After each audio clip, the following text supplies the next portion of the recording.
Okay, how's it going, y'all? So today, I want to talk about this article on Wikipedia called Classicide.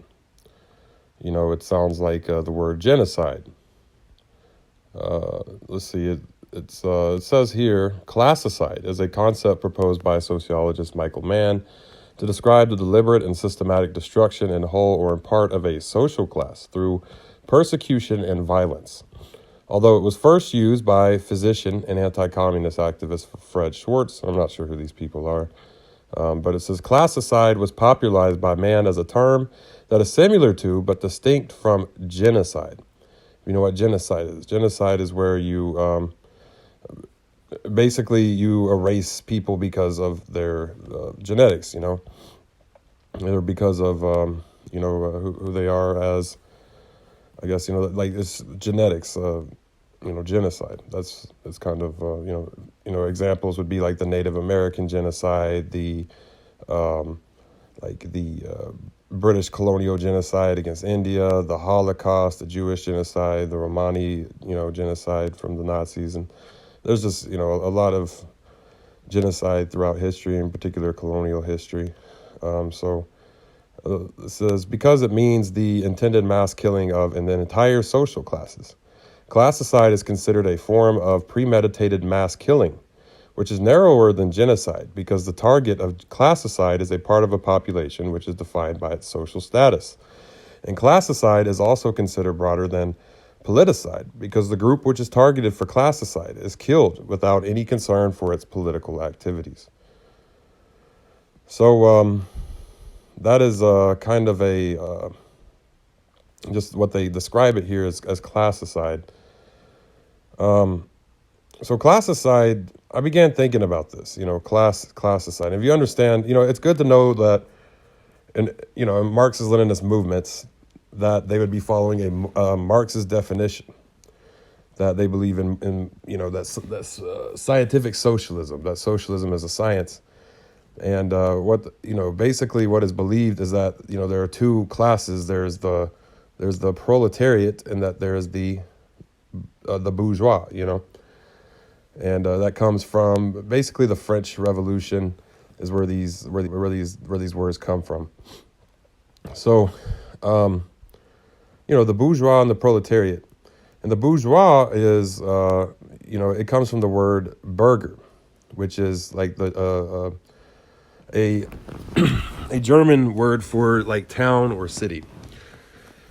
And the reason why bourgeois is the reason why it's called that is because basically during the Industrial Revolution, what they call peasants or people out in the country in France who were poor but who worked on the land. Basically, they basically kind of, as the Industrial Revolution happened, their land, they began losing their land. They weren't really needed as much in the country, I guess. And they had to move into the city and work for people who already owned the factories there, and they were already people in the city, and they were rich, and so the peasants would call them bourgeois. Is like burger, the word burger, the rich city people basically, and the people who were already established in the city. And so when they came to the city, they had to work in the factories for them, and the bourgeois usually looked down on them as being uneducated and poor and just backwards country people who were still religious and and all this kind of stuff. And so they became what is called the proletariat because they worked in these factories. They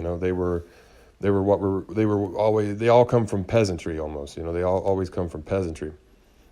I mean, I'm not sure of another time where they didn't, to an extent, come from peasantry, and then the Industrial Revolution brought them into the city. But they're called the proletariat, or the working class. So it's interesting to think about this word classicide, because you would think, well, okay, so it says social class. And so let's go look at what social class means. Social class.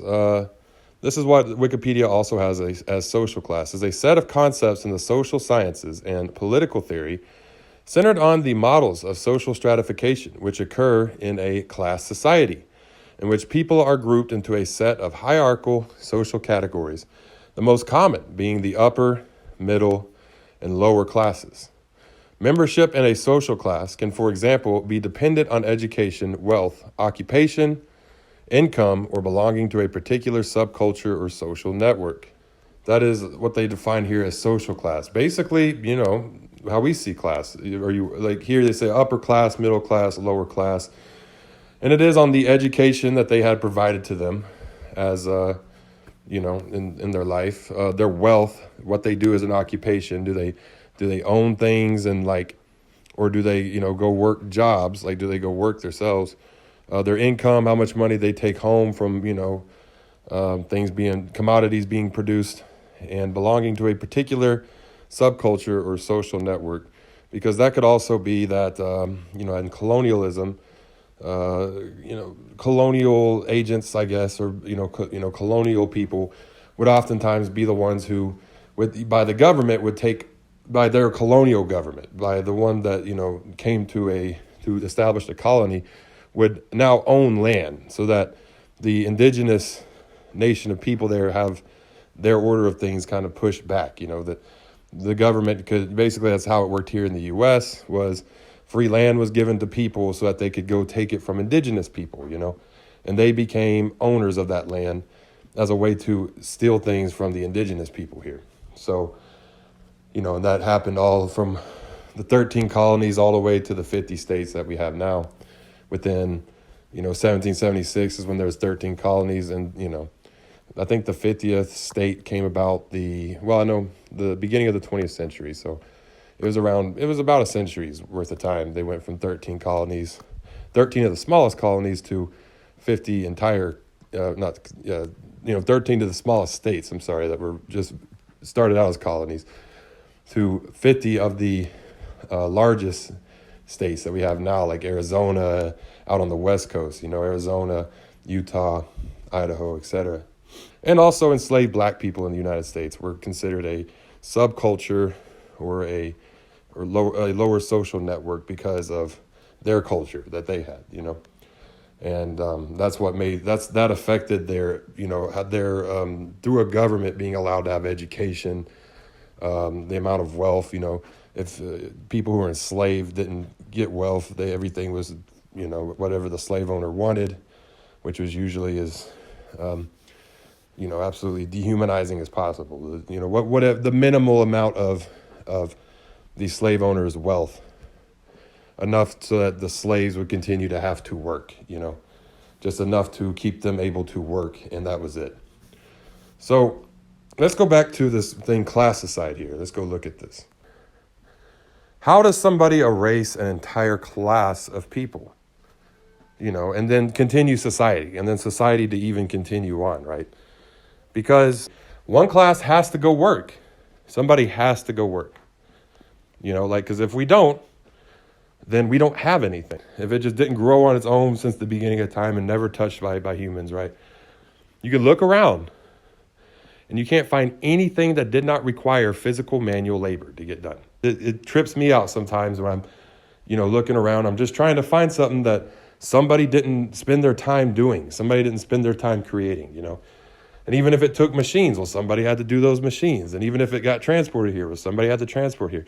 Even if all the other inventory had to get taken and the math had to be done, well, then, that's what had to have happened. If it took accounting, it took accounting. And it was all some form of labor, whether professional, agricultural, industrial, or delivery or something, some sort of labor. It took a lot of it. Every little bit of it did.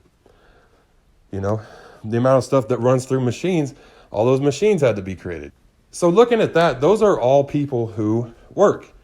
And our society completely depends on them, And so I began thinking, well, that class of people, who is always the people who have to go work. They don't own anything to rent out or to lease out or to hire other people to work.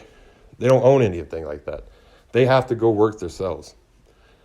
And so the idea of ownership is non-physical. It is strictly enforced by a government. That is the only thing that physically makes up the concept of ownership. It's just a non-physical idea. Could the upper class ever actually completely remove the lower class? That really wouldn't Wouldn't work, because then who's going to work? Then who's going to feed the upper class? Who's going to physically do what it physically takes? Not just that they earned it according to the government, not just that the government decides that they have the idea of ownership over it, but they have to physically do it. They have to physically get it done. That's physical law. That is not just government law, that's physical law.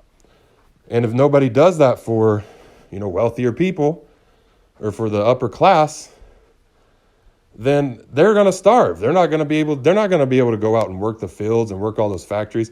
And that's another thing, is there's a lot more of the lower class. And when they say middle class, again, in Marxism, it's a matter of who works and who doesn't work and the amount that they work. And how much do they just own and make off other people's work? How much do they take home? That is the whole concept of Marxism. Because it's almost like that's an extra step, isn't it? It's almost like the idea that we have to have somebody, non-physically having the idea that they own things and now needs a physical government to do it.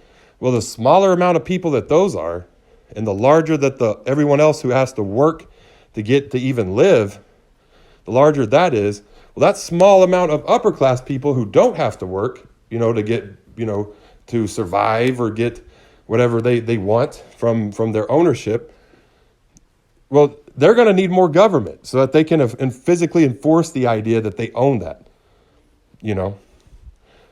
So it's a little extra of a step, right, to have a concept of ownership in the whole process of what society is. And that's the logic of Marxism. If the owners,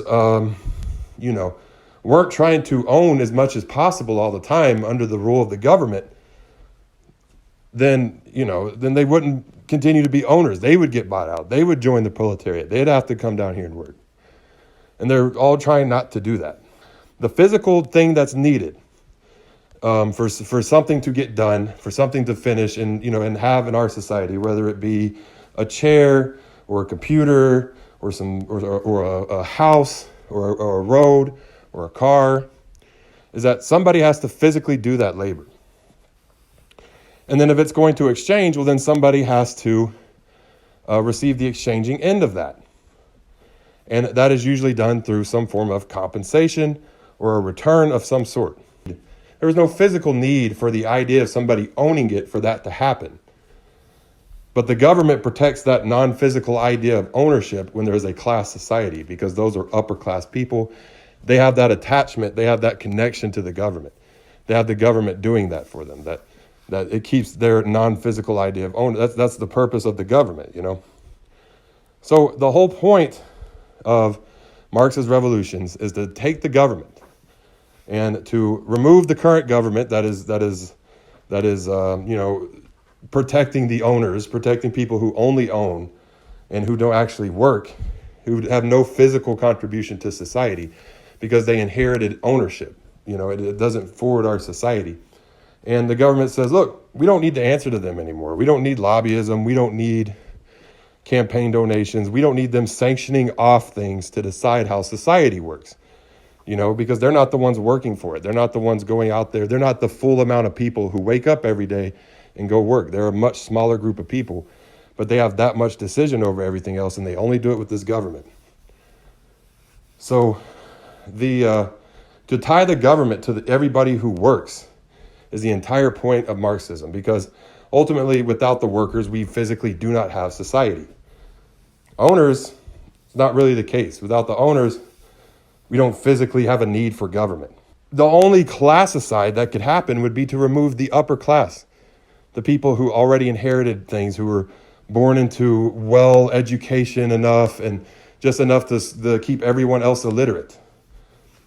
That's kind of where the proletariat, that's why the proletariat played a key part against, the French Revolution, where the rich city people overthrew the king, because the rich city people knew how to read and how to do math, and the peasants had never had that, even in the proletariat, even in becoming proletariat.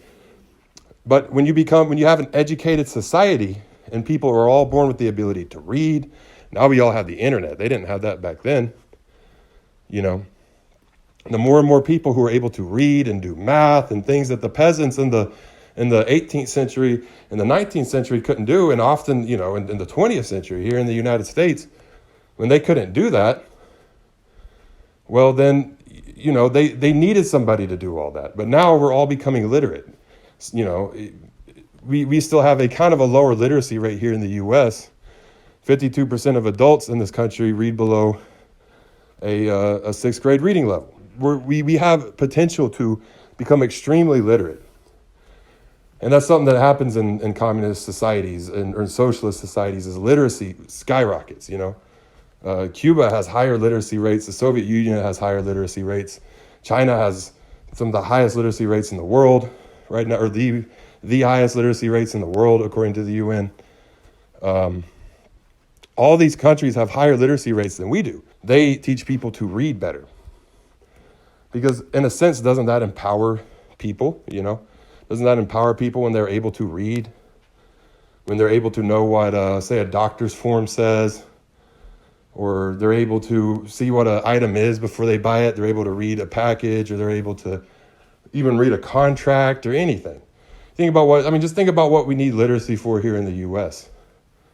They're able to read history. They're able to read science and understand how things work. Math literacy, science literacy, reading literacy. They couldn't have done it because the upper class would have starved. And so I was moving over here to this part that says talk. Elimination of lower classes section. This is an active discussion on here. I was unable to find any mention of the word classicide or the concept of classicide in the sources cited in the elimination of lower classes section of the article, and it seems to be original research. I was not able to locate the source to verify the reference. University of California, San Diego, 2001, El Salvador elections and events, 1902 to 1932. If no verifiable sources are produced, this section should be deleted from the article. Okay, so that's what somebody said in here, in the talk section. Examples. See what they have. Yeah, I don't see anything that has a lower class, They have the dekulakization of the Soviet Union, which the kulaks were people who owned all the farmlands and had lower peasants work for them, right? Here is the Chinese land reform. In order to consolidate its power, Mao Zedong implemented a nationwide ideology. So, to have an ideology for an entire nation is really hard to do, to implement it. I don't think everybody in China just believed in Mao Zedong because they just liked him. I think they would know why they believed in something and why they wouldn't, So that's why, the nationwide ideology to undermine those who previously held power. Okay, well, again, I think the people in China knew the people who previously held power because they lived under them. So it's always interesting when they try to tie that onto Mao Zedong because people in China would have already known about all this stuff, and whatever he said, if he sat there and said something else, it wouldn't have just been like, all right, here's a new ideology, everybody, and everyone's like, all right, cool, we'll just go with that. People had to have actually believed in Mao Zedong. They would have actually had to have believed what was coming in, and there would have had actually to have real reason why, like a physical reason why, like they themselves had experienced things that made them just be cool with this. Because if as a whole demographic, as a whole group, it's almost like the revolution is democratic itself. Because that's why a people's revolution is what it's called, because without the people who work and without the people then society doesn't continue. So according to Wu, I guess this person's name is Harry Wu that said this. This ideology included dividing people into 5 classes depending on their possession of land, capital, property, and income. The 5 categories were landlord class, the rich peasant class, the middle peasant class, and the poor worker and peasant classes. Those in the lower classes were praised for their humble way of life and work ethic, while the landlords and the wealthy were demonized and persecuted. So the landlords were demonized, and persecuted. And I'm just wondering, have I been demonizing the landlords right now when I say that, their physical, their idea of ownership over housing, their idea of ownership over houses is not what physically is needed to build a house. It's not what's physically needed to have a house, that physically requires labor. That's what physical law requires for there to be a house. So am I demonizing them when I do that? Their property was seized. They were sent to do hard manual labor in the countryside, and many of them were killed. He writes that according to research in 1949, there are about 10 to 15 million members of the landlord and rich peasant classes nationwide. By the end of the 1970s, when the Cultural Revolution had ended, only 10 to 15% of them remained alive. Okay, so, let's look at what COVID has done so far. COVID has killed, we're nearing 900,000, I think. We're in between 800,000, 900,000, maybe like 816,000. So, and keep in mind that China today is like 4 times more populated than we are, has less than 5,000 COVID deaths today. It's just interesting to say that there's like 10 to 15 million members of landlord, like people who have been, who could kick you out of your home during a pandemic. Rich peasant classes nationwide, like so people who are buying out cooperatives that could keep people what they need in their community where they don't have to go out to the store, And so by the end of it, 10 to 15% of them remained alive. So if in China today, or if our population was the size of China's today, our COVID deaths would be, at the way that we've handled COVID, would be 3.2 million people dead from the time that, China discovered the virus in December of 2019, or from when, the scientists in China discovered the virus. That's going to be, it's like 2 years now. So 1949 to by the end of the 1970s, so that's 30 years, 10 to 15 million people of this, 10 to 15% of them remained alive, but some people just couldn't hack it as a worker. Isn't that interesting?